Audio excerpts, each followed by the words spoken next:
Good morning everyone. আজকে রবিবার। সকালে উঠে দেখলাম মা ডালপুরি বানাচ্ছে রান্নাঘরে। সকাল থেকে উঠেই রান্নাবান্নার তোড়জোড় চলছিল, কারণ আমার ভাই আজকে চেন্নাই ফিরে যাবে।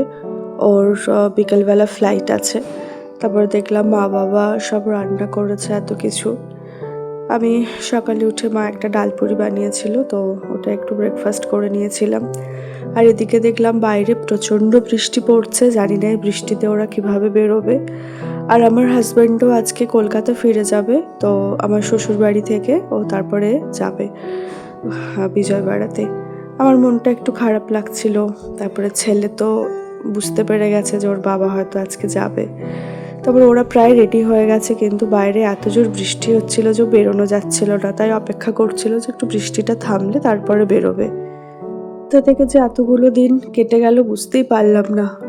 পুরো আমার হাজব্যান্ডের 1 মাস ছুটি যেন এমনি চলে গেল।